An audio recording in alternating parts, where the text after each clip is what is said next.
The afternoon of Thursday, the 25th of July, 2025, shimmered over Montecito at 3 p.m. +07, the sun beating down on the estate's driveway as a gentle breeze rustled the palm trees. Meghan Markle, frustrated after a heated argument with Harry about their finances, grabbed the keys to his prized Tesla at 3:15 p.m. "I need some space," she shouted, slamming the door and speeding off without a word. Harry, pacing the living room, assumed she'd be back soon, but at 3:30 p.m., his phone buzzed with a call from the police. "Mr. Sussex, your car was involved in an accident, your wife is okay, but there's chaos here." Harry's heart dropped, his panic rising as he rushed to the scene, a busy intersection in Santa Barbara, where Meghan had rear-ended a minivan, causing a chain reaction with 3 cars. The news broke at 3:45 p.m. Harry panic. Meghan drives Harry's car and causes excitement that leads Harry to face the law.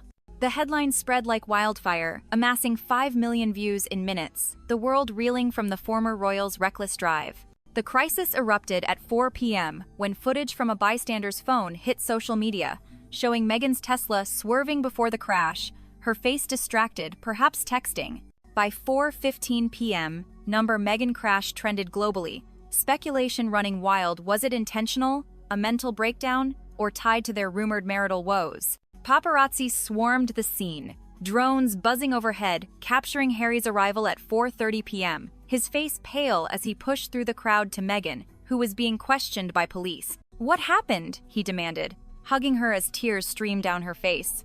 "I lost control, the car malfunctioned," she sobbed, but witnesses claimed she was speeding. At 4:45 p.m., the minivan driver, a mother with 2 kids, accused her of reckless driving, filing charges for endangerment. Harry's panic deepened. He owned the car, and as the registered driver, he could face liability if proven negligent in lending it. At 5 p.m., Buckingham Palace issued a statement. "The Crown is concerned and offers support, but condemns any reckless behavior." William, at 5:15 p.m., leaked a call to the Sun, his tone sharp. "Meghan's chaos is endless. Harry's too weak to stop her." King Charles, silent until 5:30 p.m., called an emergency council, his voice grave.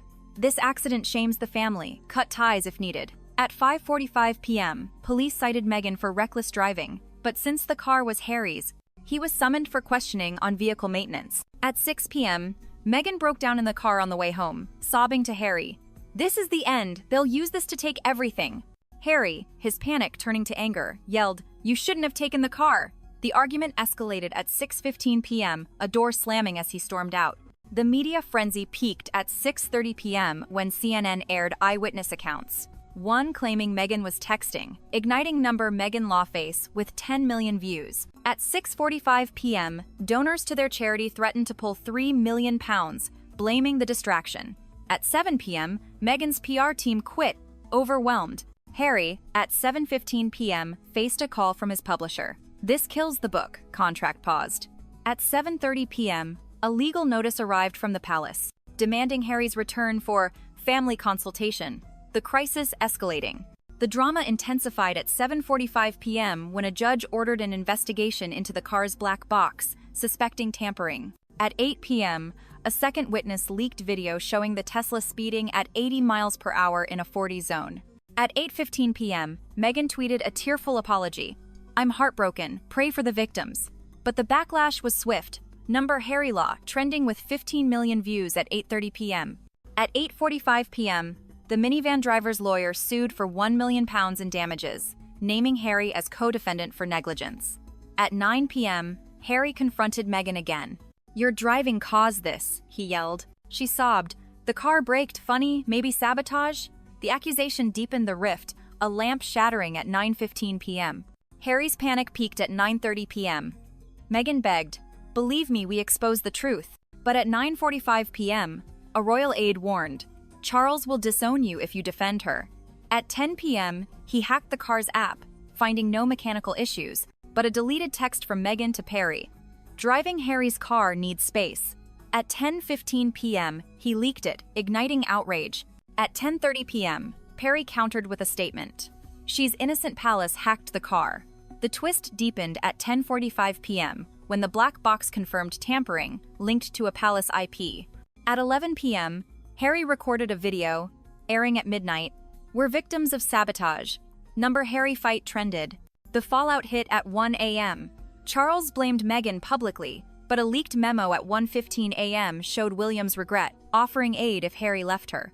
At 2 a.m., her lawyer claimed vehicular sabotage, but the texts were authentic. At 3 a.m., Harry flew to London, confronting William at 11 a.m. local time. "Your plot failed," he yelled. William denied. But at 11:15 a.m., a palace insider confessed to the tampering.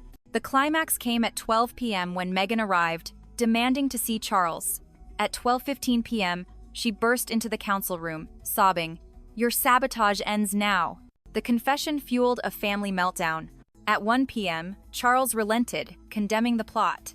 At 1:15 p.m., the insider's arrest confirmed palace ties. But at 1:30 p.m., a new threat, a tampered brake line on Harry's car, arrived, twisting the plot. At 2 p.m., a joint statement aired. "We unite against threats." But at 2:15 p.m., a leak suggested Meghan staged the accident, fueling debate. At 3 p.m., Harry and Meghan reunited, their bond tested.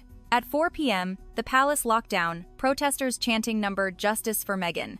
At 5 p.m., a court date was set for the 1st of August. At 6 p.m., Meghan broke down on live television. "The accident is real. They tried to break us. The car accident had sparked chaos, leaving scars.